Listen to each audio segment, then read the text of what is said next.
Science is the great antidote to the poison of enthusiasm and superstition. Hi, I'm Juliette Selgren, and this is my podcast, The Great Antidote. Named for Adam Smith, brought to you by Liberty Fund. To learn more, visit www.adamsmithworks.org. Welcome back. We've talked about healthcare a few times on this podcast, but today, on May 13th, 2024, we're going to be talking about what on earth is going on with prices in the healthcare system, why you don't know anything about how much anything costs, how that comes about, and how we should even think about prices in healthcare and our dealings with it, because every person who has health, which is people who are alive, deals with this. And so it's really important, but we don't talk about it all that much. And I like talking about it. Obviously, my guest likes talking about it, at least a little bit. So I'm excited to get into it today. I'm excited to invite Michael Cannon back to the podcast to provide some clarity on all of these issues. He is the Cato Institute's Director of Health Policy Studies. It's his third time on the podcast, and he's been the Washingtonian's top list of influential people in D.C. for 4 years in a row. He's also the #1 libertarian healthcare scholar. Named by someone. You could let us know who said that, because I don't remember off the top of my head. But welcome back to the podcast. Great to be back. All right, so we're trying some new second, third, fourth time guest stable questions. So this is going to be different from what I usually ask, but what is one piece of advice that you would give your younger self? Someone asked me that question recently. It was a magazine asked me that question recently, and the answer I gave them was that recognize that you are a unique, rare, magnificent creature, and just enjoy that. How might one do that? It's much easier to say than to do. So let's see. I think, the way I put it was, you're a wondrous creature. Feel it and enjoy it. There's never been another organism, creature, thing, anywhere in the universe exactly like you. The odds of your existence are so astronomically, cosmically, mind-bogglingly small that it's a wonder and a marvel that you exist at all. And the universe must have wanted you a lot, because so many things had to happen exactly right for you even to be here. And you're only here for a short time, and no one else is you or could be you. And you're carrying around inside of your skull the most complex thing known that humankind is aware of, which is the human brain. And I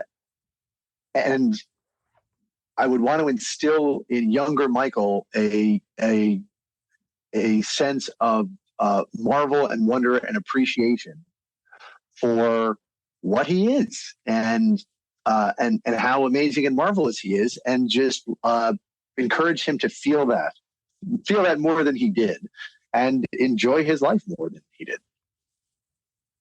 I like that. Speaking of how rare and unique and honestly unlikely human existence is, we want to protect that as best we can. And I guess that's kind of what health is all about. Healthcare and focusing on that sort of thing. And we were kind of talking about this a little bit before, but there are a lot of people that call healthcare special. They say that, it's so important to protect human life. It's so rare, all of that stuff, which is true. That prices don't work, or that prices, even if they did work, shouldn't be applied to something like health. Because if it's important to survival, it doesn't make sense to put a price on it, because it's so unlikely for humans. Your take on the last response, how do you respond to that sort of thing? And what role do prices play? And is that wrong? So everything that I said about younger Michael and how unique and marvelous he is, applies to you, Juliet. It applies to your mother, my dear friend Veronique. It applies to my wife and children. It applies to every one of the 8 billion people on this planet, and each of them is unique. Even the identical twins, in ways that that the universe will never replicate. And my political philosophy is, we call it a libertarian political philosophy. I think that its fundamental core is a belief. Its bedrock foundational principle is a belief in the high and equal value of all humans. And there's a lot of goods and services out there that keep, if you value humans, you want to care about all the goods and services out there that, as my father would say, allow humans to keep body and soul together, to keep us alive. Some of those, there's food, clothing, shelter. These are the basic necessities. And there are other goods and services as well. A lot of them fall into the category that we describe as medicine or healthcare. And some people say that healthcare is special relative to all those other goods and services. And I'm one of those people, actually, because I think that there is something special and wondrous about healthcare because it has allowed us to bring back from the brink of death the millions or billions of people. I don't know if we're in the billions yet. I mean, that food, clothing, and shelter stuff, definitely in the billions. Healthcare, definitely in the millions, and probably hundreds and maybe even billions. But there's something special about healthcare because it is the area of the economy to which we turn when we are at our most vulnerable. Eventually, a small number of people are at their most vulnerable when they're trying to obtain food. That's because we've been so successful with making food more abundant, and there still are people on the brink of starvation in the world, but that is a much smaller share of humanity than it has ever been before. But when we turn to the health sector of the economy, the medical sector, it's because we have felt a lump, or we have other troubling symptoms, or we get a diagnosis that we didn't know was going to hit us, and all of a sudden our demand for these all of a sudden we're facing our own mortality, or we're facing serious limitations on our ability to function as humans. And we are afraid. We are afraid of the loss of connection to our families and our friends. We're afraid that we're going to lose our lives. We're afraid that we're not going to be able to enjoy life as much as we have. And in that moment of vulnerability and fear, we turn toward healthcare providers with the hope that they will be able to heal us and make us whole again and allow us to enjoy this wondrous thing, this wondrous gift of life and all the connections that we have with others that come with it. And so healthcare really is a special sector of the economy because your demand for food doesn't skyrocket in an instant the way your demand for healthcare does. And I talked about food insecurity and the vulnerability that's associated with that. It can be an even starker kind of vulnerability when you're talking about patients who require life-saving medical care. You got started talking about, or you worked in the role of prices, and that's an incredibly important part of providing people the medical care that they need, of making health care more universal so that we are able to save as many people as possible from the limitations that diseases and disorders impose on them, and one of them being premature death. If you want to make healthcare as universal as possible, you should need to focus on getting the prices right, because the prices are what determines who gets what. They are what determines where the resources go. And if you want those resources to match the need that exists, those prices have to be just right, because when they are off, you get a mismatch between need and resources, and that can be calamitous. It can result in loss of life. It can result in a lesser quality of life for vast numbers of humans. Something that I was thinking about while you were talking is that I think for a lot of people, we don't even realize how many times healthcare has come to our rescue. I always joke that I used to have this autoimmune paired with like a childhood disease, and I had trouble walking because the skin on my feet, like, I don't know, it was this whole thing. It wasn't that I couldn't move my legs. It was that like I couldn't really stand on my 2 feet because of my skin. I don't know. It's a weird thing, too complicated to explain, kind of gross. But I'll leave you to imagine, I guess. But I used to always joke that, like, when I was like 12, I'd be like, well, if I was a deer or if I was a cat, my mom would have eaten me. Like, I would not be alive right now because I couldn't walk. I could, but it just sucked. Or even babies who are born and I had to be vacuumed. Like, that sort of thing, we kind of take for granted. We tell it jokingly, and yet the fact that so many of us are alive walking around, and sure, we have minor health problems. Sure, you got to get a tooth pulled, you have a cavity, whatever. We kind of take it for granted, I think. And so, I don't know.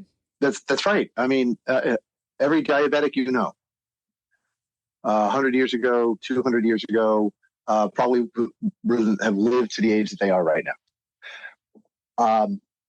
I use the example of a schoolmate, the younger brother of one of my classmates in elementary school. When we were in 4th, 5th, 6th grade, we would do these fundraisers for cystic fibrosis research. Bowl for breath is what we called it. We get people to pledge money for every bowling pin we knocked down. And at the time, his name was Brian. Brian's projected life expectancy was something like 30 years. Now, when you're in 5th grade, that seems like a good run. That doesn't seem very old. I mean, that seems plenty old. That doesn't seem like you're being cheated of life or anything like that, because, when you're 10 years old, 30-year-olds, is there any difference between 30-year-olds and 60-year-olds? No. Can't really comprehend that. Not as a 10-year-old. And so we thought that stinks for our classmate Katie and her younger brother, but he'll be an adult when that happens. Ryan is going to turn 50, I think, next year. Brian has vastly outlived the life expectancy that we all had for him when we were kids, because all pledged with medicines that have been keeping him alive 20 years, 30 years beyond what we thought was possible. And every time you walk down the street, every time you're in a crowded place, you're around people who probably would not be alive but for vaccines against smallpox, against measles, against all sorts of other things. So I still don't think that innovations in medicine probably saved as many lives as innovations in food production and distribution, because I think that is the main thing that is allowing us to keep 8 billion people alive on the planet right now. Yeah, and we need that to have brains to create things that save lives. Right, and every one of these lives that we save is a creative, productive brain that could come up with the next innovation in medicine or in food production and distribution that could save even more lives or produce even more beautiful art than we've seen before, or so forth. And so this is all just to echo your point that sometimes the role that medicine plays is invisible, and it can be easy to lose sight, because it's invisible. It can be easy to lose sight of the importance of things like getting the prices right, so that all the right resources go to all the right places where the need exists. And I was just thinking, when you mentioned diabetes, I fostered a diabetic cat this past semester, and usually cats that are diabetic, if you don't treat them they'll die within a year, which is sad, and it's not a human. But this cat was kind of cute. Sure, it would wake me up at 5 a.m, but cat. And it is wild that there was a foster shelter system that provided insulin for me to provide insulin to this cat that was diabetic. And that like the innovations and methods we use in healthcare can extend to other things we care about. It's crazy because this cat would have just died like a few months ago probably, and it's still alive and it's getting better.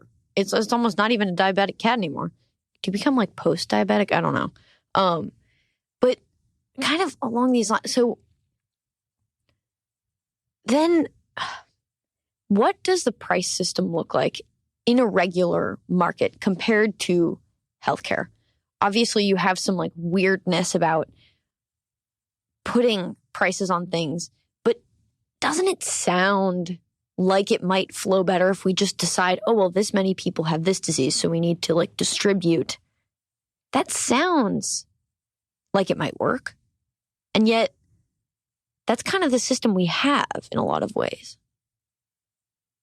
So you asked about the importance of prices in kind of things where they need to go, or how prices work in your typical market. Maybe either your hypothetically perfectly competitive market, the economists draw on a blackboard, your supply and demand graph, or in reasonably competitive markets in the real world. The way that prices come to exist and move around in a market where people are just going out there what they want to purchase. The prices that emerge, and that's sort of a system, is what one economist called a marvel. The economist is Friedrich Hayek. He had his piece in the American Economic Review, prominent economics journal back in 1945, where he described basically how that guides people. The invisible hand of the market guides people to help others, even if that wasn't their intention. And prices are, what Hayek said is, prices are not only an essential component of that, they are a wondrous, amazing, mind-blowing component of that, that are a marvel on the order of the existence of humanity or the human brain. They are the way that prices emerge when people go out into the marketplace and just sell things for whatever price they can get and buy the things that they need, the lowest price they can get. The prices that emerge from that decentralized activity where no one is planning for prices to play a particular role produces this thing we call the price system, where the prices end up not through human design, but just almost by accident, playing this role where they make sure that the resources get to the most, to where people need them the most. Because the people who have the greatest need or at least the greatest ability to express a need bid up the prices, so the prices rise, and that tells people who produce those things that people need, oh, hey, there's a lot of money we can make by providing more of that stuff. And so they increase production to meet that need. And then then when they do that, that bids the price down. But when you have more suppliers providing whatever it is, that means that they are bidding the price down. So price competition then makes that stuff more affordable, not less. And the producers' desire an ever increasing share of the market leads them to try to make food and other things more universal by eliminating unnecessary costs and getting the price down as low as they can, consistent with the sort of quality that the level of quality that consumers want, so that they can profit. They can gain market share. They can earn more money. That makes the producers better off, but it also makes the consumers better off by making food or whatever it is that we're talking about more universal. And all of that happens. All of that happens without anyone planning. All of that happens without anyone sitting down and saying, hey, you know what would be great if we had this thing called a price system that made sure resources go where people need them to go. It all just sort of emerges, and that was the marvel that Hayek was writing about. And that's what happens in not just your uh, uh, on the blackboard where you adhere to all of the assumptions of perfectly competitive markets. Those forces are at work in any reasonably competitive market, and they are constantly making adjustments. And no one, no individual or group of individuals could, if they tried, about where to invest resources in order to best meet human needs. And so it really is a marvel. I think the way prices work, the function they perform, and how well they perform that function in even a reasonably competitive market. And when something is preventing prices from performing that function, which is what I think happens in healthcare, then that creates a lot of problems. And you end up with a lot of unmet need and a lot of avoidable human suffering. And I think that's why we can talk about examples, concrete examples of that, but that's why I think it's so important to get the prices right in healthcare. I think what's so confusing is that we do have, on the surface, a price system, right? You can say, well, how much does a hip replacement cost? And there is a dollar value that is generally associated, even though we can talk about this, how it differs by where you get it put in, like what type of building it is, crazy things like that, and by who. But it looks like it functions like any other market because we measure it in the same way. But that's just kind of economics. So what are these problems? How is it different? What is getting in the way of that? And why is it so hard to see? So there are prices in healthcare.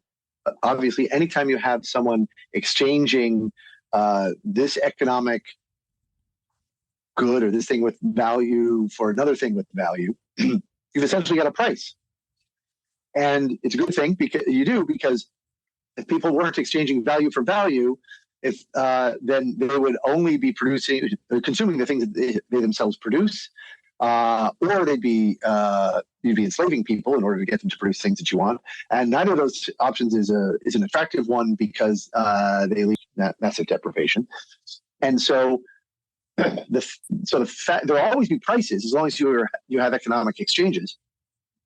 But that's not the same, and so there are prices for hip replacements and so forth. But that's not the same thing as saying we have a price system, the way that economists use that term. There will be systems, there may be other systems for determining prices, but when economists say the price system, what they're talking about is that market mechanism that operates without anyone planning it or trying to control it. We don't have the Cato Institute is releasing, my employer is releasing a book that the title of which is The War on Prices. The editor is my colleague Ryan Bourne, and it talks about all the different ways that that governments interfere with the price mechanism in all sorts of sectors of the economy that prevent that process that I've been describing from working. And I contributed a chapter to this book on all the ways that government in the United States prevents the price system or the price mechanism from doing the sort of things that I'm describing, matching resources to need. And as I suggested, in the United States, because government does countless things that distort those prices, that prevent them from sending the information and the incentives that are necessary to match resources to need, we end up with a lot of human deprivation and deprivation in the most vulnerable moments of people's lives when they need that procedure or they need that medicine or else they're going to die. And those distortions of the price system or those distorted price signals end up leaving people without the medical care that they need. And I argue in that chapter that if we want to make healthcare more universal, we need to use that mechanism to allocate resources according to need. And that doesn't mean you don't subsidize, doesn't mean you don't help people, who require help. If you want the government to subsidize people who would have a hard time finding medical care, then you can still do that. You can still subsidize them the way the U.S. Social Security program does. You can give them cash, but don't interfere with the price mechanism's ability to match resources to need, because if you do that, then you will, as we are in the United States, as I say, increasing the amount of deprivation that rather than reducing it. If you subsidize people with cash, then not only will you keep allow the price system to match resources to need, but that price system will also make healthcare more universal by sparking price competition that brings healthcare within the reach of people who cannot afford it right now. And I think part of the reason why there's this confusion about the U.S. being the most free healthcare system is because it's not obvious where government is intervening. So on one hand, you have government kind of, and I might butcher this, so obviously let me know if I'm getting this descriptive part wrong, but from the way I understand it, the government is orchestrating not only the payments and the amount of payment and the way that we measure the payment between, so for Medicaid, like people in poverty and the government, or Medicare, elderly people and the government, but also on the other side, they're dealing with the suppliers of things. And then in addition to that, they're dealing with your employer and your health insurance. And they're seemingly minor and maybe even unrelated interventions that maybe look like they have nothing to do with prices. But even if and sometimes it's more explicit. But there are so many different places where the price mechanism is messed with. So can you kind of maybe give us some examples of ways that the prices get distorted, and I don't know, like help us understand all the different places where we're kind of getting in the way of this marvelous, almost unimaginable flow of information. Sure. So there is this myth out there that the United States has a free market, and that the prices that we see in healthcare, and so the prices that we see in healthcare in the United States reflect the sorts of prices that free markets produce. If you look to The Economist, the magazine, they once published the claim that, and this is a quote, the United States is, quote, one of the only developed countries where healthcare is left mostly to the free market. And other publications like the Los Angeles Times will say that the U.S. health sector has, quote, largely unregulated prices. And these claims do not withstand even the slightest bit of scrutiny. If you do look at the forces that determine, the systems that determine prices in the U.S. health sector, you end up agreeing with former Clinton and Obama administration economist Sherry Gleed, who has said that and this is another quote, there is no reason to believe that current prices provide incentives that reflect either underlying costs or consumer preferences, end quote. That is, there is no reason to think that the prices we see reflect market prices. And so that's a Democratic economist from the Clinton and Obama administrations. So this is not a controversial claim among economists. Economists will agree what we have in the U.S. health sector is not market prices. So what are some of those interventions, you ask, that distort prices in the health sector? Well, there's the really obvious stuff, and then there's the really, it runs the gamut from really obvious stuff to really subtle ways that the government distorts those prices, distorts the signals that both producers and consumers get, and ends up with a lot of excess consumption of healthcare in some places and underconsumption in other places, much to both of them to the detriment of people's health and happiness. So what's sort of the obvious stuff? Well, the U.S. government, the federal government, for a number of decades now, has prohibited people from buying and selling human organs for transplant. So even if you have two kidneys, and you are a match for this stranger who's going to die unless she gets a kidney, and you are on the fence about letting that stranger have your kidney. That stranger cannot give you money for it. There are ethical concerns for that. There are federal penalties if you do exchange a human organ for cash that way. There are ethical concerns about that. I get those ethical concerns, but the one very important concern that everyone should have is that what that policy actually is a price control. The federal government is putting a price ceiling on transplantable organs of $0.00.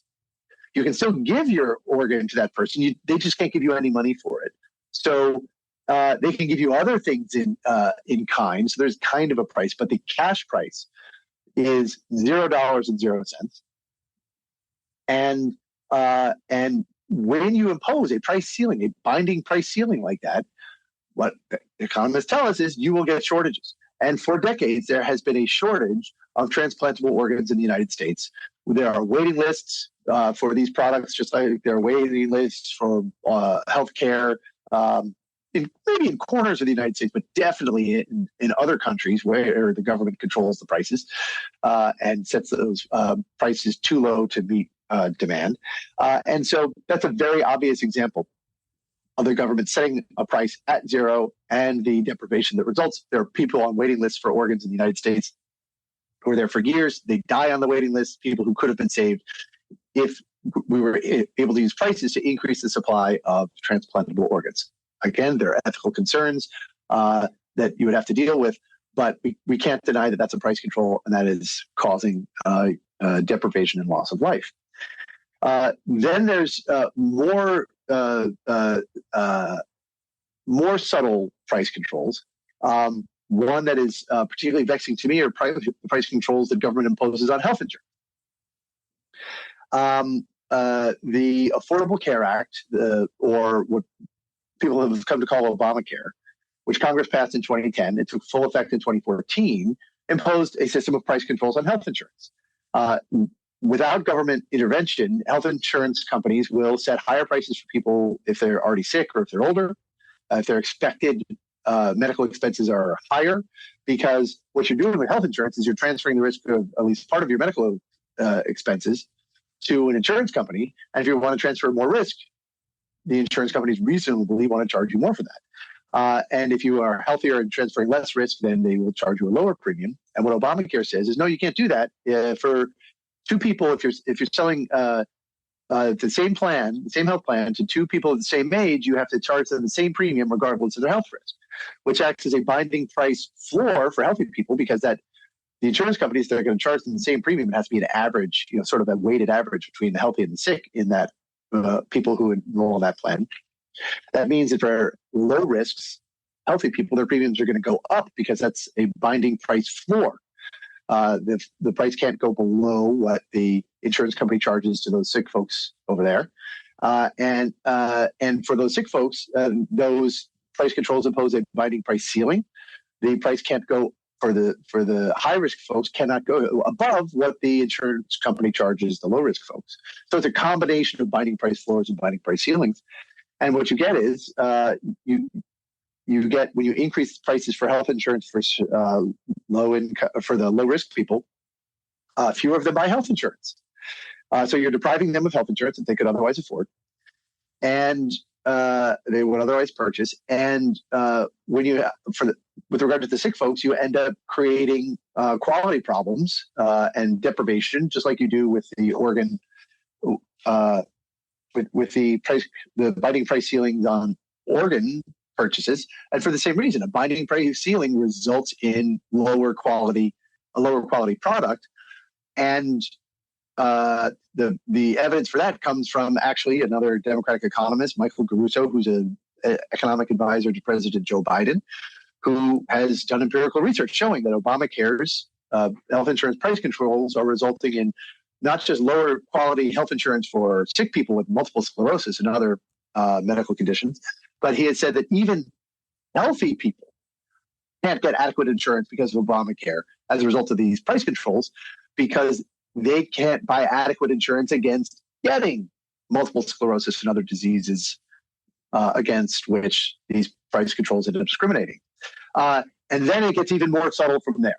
The fact that the federal government taxes your cash wages that your employer provides you, but not the employer-sponsored health insurance that they provide you, is in effect a distortion of the after-tax prices of employer-sponsored health insurance versus everything else that you might purchase with, anything else you might purchase with cash, including, health insurance that you choose. And that ends up distorting the prices for, first of all, health insurance. It increases prices for employer-sponsored health insurance, but it also it ends up distorting the prices for health insurance because then people demand more employer-sponsored health insurance. When they have more health insurance, that insulates them from the price of medical care. They demand more medical care. That increases claims against health insurance plans, which increases health insurance premiums further. And then because the patients don't care about or care less than they would otherwise about the prices of medical services, because they have more insurance than they would have otherwise, you get higher prices for medical care. Which so this thing doesn't even seem like a price distortion. It seems like a tax break for people who have employer-sponsored insurance, ends up distorting insurance and healthcare out of reach for millions and millions of people, including many vulnerable people. And we're still, Juliet, only scratching the surface here of all the ways the government distorts prices. We haven't talked about government purchasing of medical care, which accounts for about half of health spending in the United States, and all the ways that that the government gets those prices wrong, so you get a mismatch of resources to need. But the net result is, and we haven't talked about insurance mandates that require coverage of particular services that end up distorting prices upward. But the net result of all this is that government exerts a tremendous amount of control over prices in the United States. As Sherry Gleed, the Clinton-Obama economist, said, those prices do not reflect either underlying costs or consumer preferences. So these are not market prices that we're getting.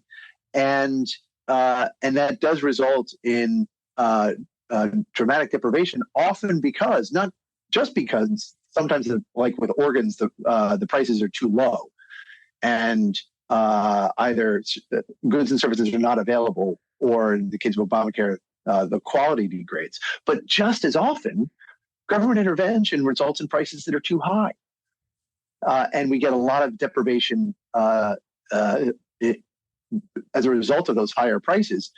And that's so pervasive that when we see in the news stories about how this person was just in the emergency room for a couple of hours and got a bill for $83,000, or the price of this drug is astronomically high, it's $1,000 a month, and how are people going to be able to afford it?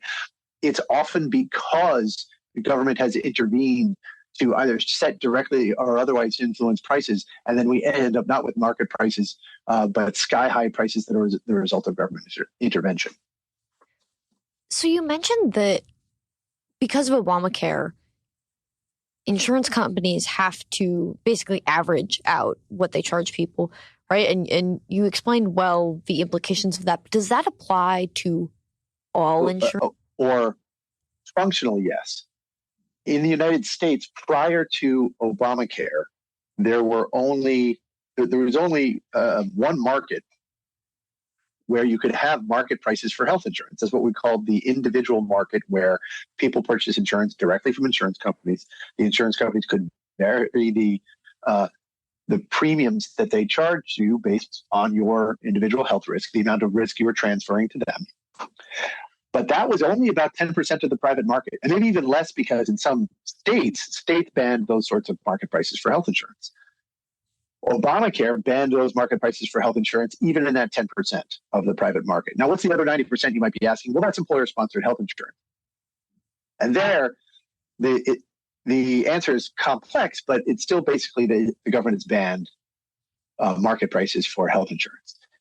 It is unlawful for employers to charge different workers different premiums for the same plan based on health-related factors. So that, on the surface, it is a prohibition on market prices in health insurance, and it appears, if you just look at what the law says, that this would be a binding system of price controls like we see in Obamacare. Well, it's a funny thing, though. It's actually less binding than you might think, because the market defeats it. The labor market defeats that price control. So it doesn't really work in employer-sponsored insurance the same way it works in Obamacare. The way the labor market defeats it is the labor market adjusts cash compensation downward to account for the higher medical expenses that high-risk employees and their dependents impose on the company health plan. So, Juliette, you're a young woman in your 20s. I am a middle-aged dude in my 50s. If we worked for the same company and bought the same health plan from that company, we would pay the same nominal premium.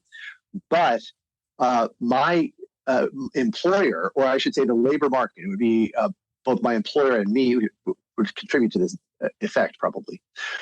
My cash compensation would adjust downward to compensate for the additional costs that I would impose on the company health plan if my health risk is higher than yours, so that I would be paying a higher premium. In effect, I would be paying more for the company health plan, even though you and I are paying the same explicit premium, but I would be paying more in the form of lower cash wages. So, like I said, it's complex. But on the surface, you do have, and I would say even functionally, you have price controls on just about every form of health insurance in the United States, with really just two exceptions. One, and they're both very small markets. One are the markets for health insurance in a couple of U.S. territories where Obamacare's regulations don't apply, and they haven't banned those market prices themselves. And the other is the market for short-term health insurance, which Congress explicitly exempts from those Obamacare price controls.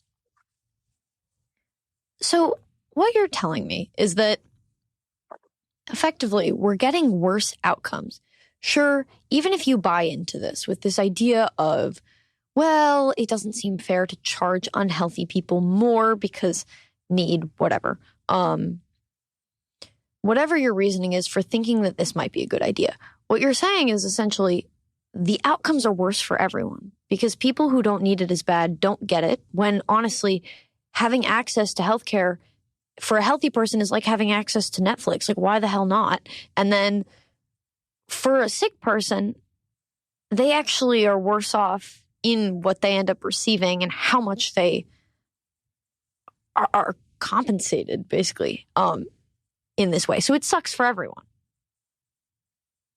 If what you want is to make healthcare more universal, then not only do you want market prices for medical care so that you can, among other reasons, get resources where they need to go and spark price competition that will lower healthcare prices overall so that healthcare becomes more and more universal over time, because that's how we make things more universal, is with lower prices. I'll have more to say about that in a moment.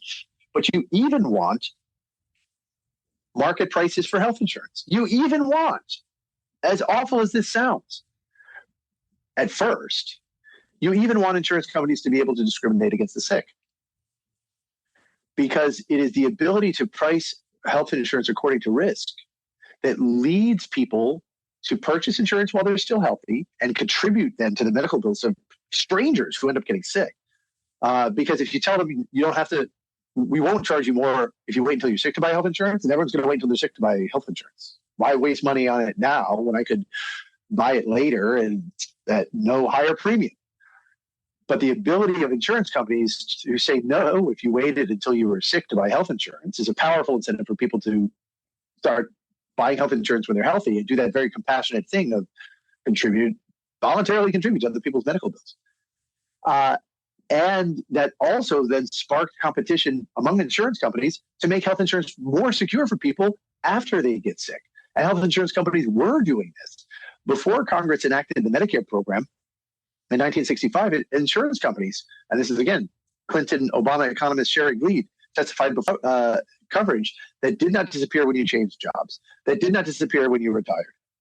And they were doing this with innovations that guaranteed you to be able to keep your health insurance even after you got sick. They guaranteed you could always renew at the end of your contract term. And they guaranteed that you'd be able to keep paying healthy person premiums, no matter how sick you got. So if you got a cancer diagnosis, you wouldn't pay cancer patient premiums, you'd pay healthy person premiums. Those and further innovations are only possible if you have market prices for health insurance. And in case you doubt the value of market prices for health insurance, let me tell you one more thing about not just Obamacare, but also a part of the Medicare program for the elderly. Ban underwriting or risk rating of premiums. So you cannot charge sick people more than healthy people. After they do that and say that the premiums that the enrollees have to pay are going to be the same for sick and healthy, the government then comes in after imposing those price controls and tries to undo those price controls.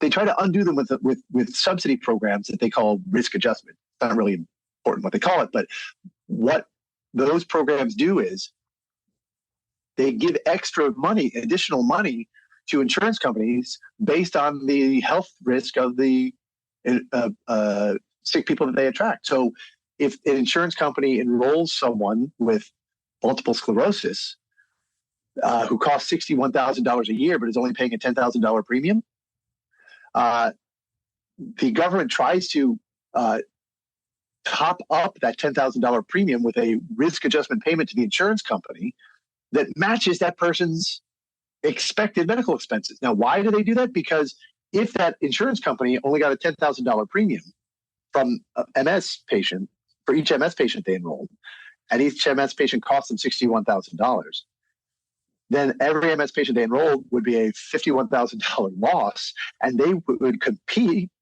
to provide worse care to MS patients so that the MS patients would go sign up for their competitors' plans rather than their own. And that is actually, and so that is what Biden's economic advisor, Michael Caruso, found, is that even after those risk adjustment payments to the Obamacare insurers,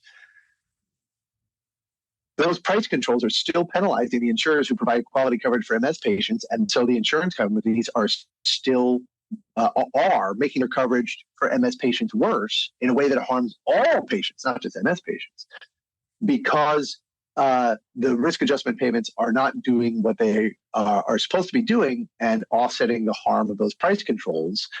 So remember, when you think about whenever it seems unfair that insurance companies would be able to set premiums according to risk, the government itself acknowledges how important it is to set premiums to risk, because that's what those risk adjustment programs are trying to do.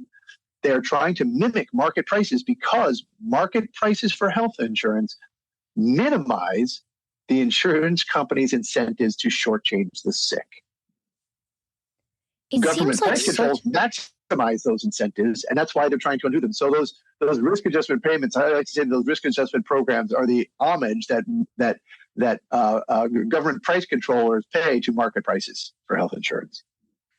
And on past episodes, you've kind of described all of the history of American healthcare policy as this like patchwork system where basically they do something, then they try to reverse the bad effects but keep the good things and whatever. And basically it just is this amalgamation of a mess. And it's weird that they acknowledge, well, it's funny is what it is. They acknowledge the importance of prices when it comes to risk. But there are places where they're really bad at acknowledging or even putting in place these sorts of things. For example, the different prices that you pay for a given service. The fact that you don't even really know what you're paying is a whole other thing. Also kind of problematic. Like, how much does anything cost? I know how much my allergy shots cost, nothing else. Which is weird. Makes it hard to actually know what you're getting yourself into. But what are some of the price discrepancies that come out of this? Like, things aren't even being priced at the value they should be at. I'm sorry, can you repeat the question? Yeah, so in this chapter, I read some of how different services will be charged different amounts depending on like where you get the thing done. For example, and you mentioned earlier that government actually overestimates the value of certain services and basically inflates the prices how, like, can you give us some examples and kind of talk us through like how that works? How is it that on one hand, they can acknowledge the importance of prices and risk, even if they don't let it to a market mechanism? But then on the other hand, they're kind of like messing with these prices in a way that's not even consistent. So I think the way to understand how all this works is really the framework that you just mentioned, that is not a coherent set of goals and coherent strategy to meet those goals. That's not what government does in healthcare, at least not in the United States. I think the much more useful framework, model, assumption for understanding what's happening is that the government intervened in this one way, and then it caused a bunch of problems, a bunch of unintended consequences that were really big problems. And to deal with those unintended consequences, the government intervenes again to try to, not to undo the thing that created those negative consequences, but to deal with just those negative consequences. But then those additional interventions lead to more unintended negative consequences. And lather, rinse, repeat. It just keeps on going. And the federal government and state governments have been doing this for about 100 years now, and intervening in all sorts of ways that distort prices either directly or indirectly, and then try to deal with those distortions, not in constructive ways, but in ways that end up distorting prices and making healthcare less universal and accessible. You mentioned, and let's talk about just one of the examples you mentioned, that you can't find out the price of anything. Now, why is that? I mean, that's weird, because you can find out the price of most anything that you're going to be buying. Be it a computer, a car. Cars are a little tricky. I mean, they try to hide the actual price, but most people know how that works, and that the sticker price is not necessarily the final price. And you can't find those prices when it comes to healthcare. Well, it turns out that this problem of price transparency is really only a problem when the consumer doesn't control the money. Price transparency is not a problem when the consumer controls the money. When you're the one who has the money, you want price information, you get that information, be it about the car or about the computer or about groceries or what have you. And that's because if they don't provide you, the producers don't provide you that information, they don't get your money. In healthcare, it's different, because government has done so much to reduce the amount of control that the patient has over the money involved in these transactions, that the patient is, first of all, doesn't care what the price is, and because it's someone else's money that they're spending. So what do I care if the price is high? If it's someone else, if I'm spending what appears to be either an insurance company's money or the government's money or what appears to be my employer's money, and I'm certainly not going to shop around, demand price information and shop around when 90% of the savings is going to go to someone else other than me. So multiple government interventions have created this situation where consumers in the United States have so much insurance that on average, they're only paying 10% of the cost of their medical care directly out of pocket. And when that's the case, they're not even going to demand price information, much less act on it, because the savings would go to someone else and not to them. And the producers know this. They know that their customers don't care about price. So they're not focusing on providing price information to their customers. They're focusing on getting the highest price they possibly can out of every payer. Now, if it's the government, the way they do that is by lobbying the government to increase their prices, and they're actually very effective at that. But when it comes to people who have private insurance, what they try to do is they hide their prices. They might post what they call a charge master price. Hospitals are notorious for doing this. Even doctors' offices do it. Drug companies do it. They set up what is like the sticker price on a car, the price point at which all negotiations begin, which is usually ridiculously high. And then they negotiate a smaller discount as they can for each payer based on that payer's willingness to pay, different insurance companies. And you as the consumer are almost an afterthought in this process. An afterthought because you don't really care what the price is, first of all. And so the market doesn't penalize them for keeping the actual prices hidden and providing phony price numbers. Wants to know what the price actually is because maybe this consumer is paying with their own money. Then the producers, they have no clue what the price is because the person the consumer is talking to might be the nurse, might be the doctor or the clerk at the reception table, the doctor's office or the hospital. They don't know what the prices are because the medical group or the hospital all negotiate that behind closed doors with the insurance company, so they have no clue. They are not set up to help this person, this rare patient who wants price information, because the government has created this game by encouraging excessive levels of health insurance that guarantees that all that information is going to be the producers are not focusing on providing that patient what she needs. They're focusing only on getting the maximum price they can out of all of these third-party payers. And yes, that upsets the rare patient who wants that price information, but that patient is so rare that that's not going to move the market. That's not going to budge these producers off of their current pricing strategies. And so that's why you can't get information, transparent information about your prescriptions. Prescriptions are actually a little bit better than hospitals. It can be a nightmare to find out how much you're going to pay at a hospital or even at a physician's office. But there is reason for hope. There is reason for hope. I think that when we were here last, we talked about we were talking about the latest Cato Institute book, The War on Prices, where I contributed a chapter about healthcare prices. There's another book that I published through the Cato Institute previously. But it contains the same data as that I included in my chapter in the War on Prices, about a series of experiments where insurance companies made their enrollees price conscious when receiving various services like MRIs, CT scans, shoulder and knee arthroscopy, hip and knee replacements, cataract removals, colonoscopies, lab tests. Made them price conscious because the insurance company couldn't get the prices down. These producers playing the labs and the hospitals playing these games. And the patients were price insensitive, so they didn't back up the insurance company on their negotiating strategies.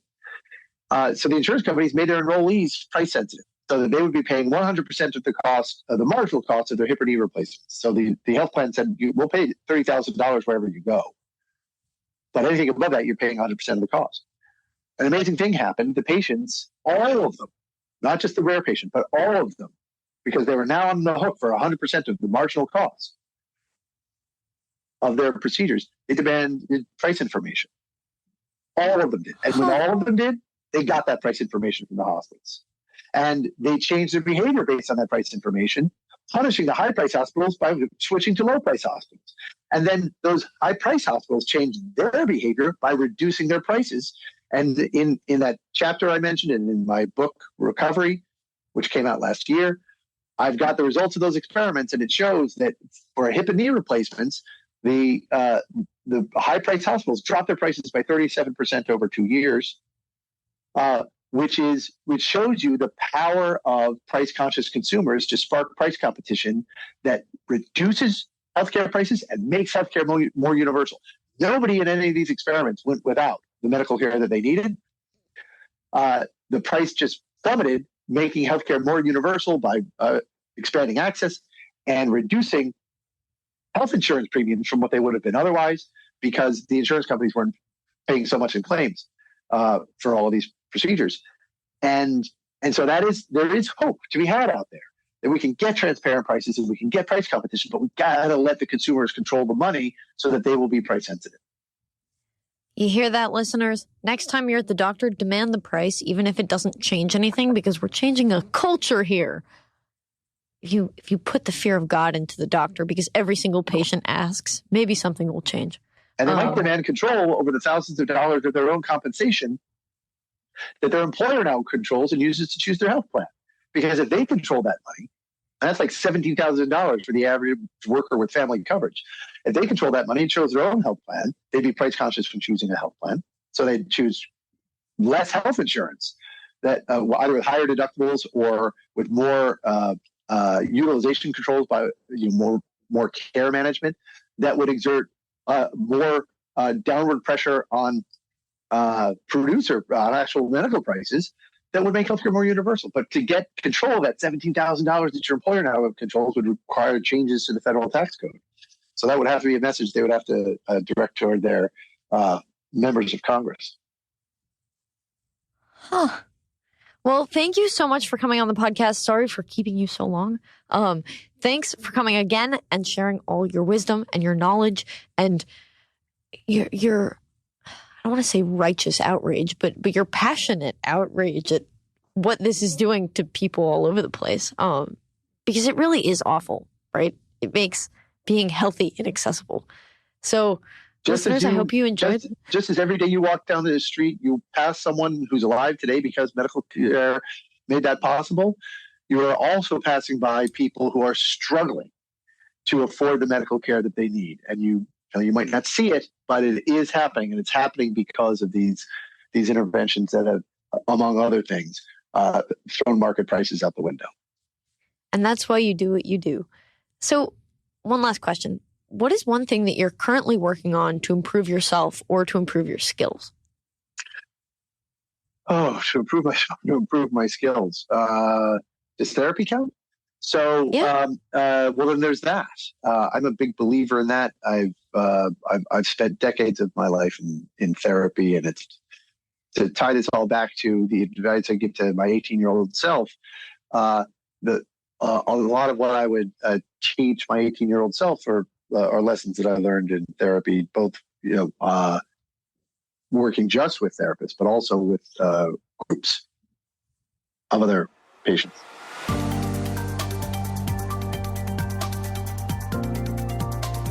Once again, I'd like to thank my guests for their time and insight. I'd also like to thank you for listening to the Great Antidote podcast. It means a lot. The Great Antidote is sound engineered by Rich Goyette. If you have any questions, any guests, or topic recommendations, please feel free to reach out to me at greatantidote@libertyfund.org. Thank you.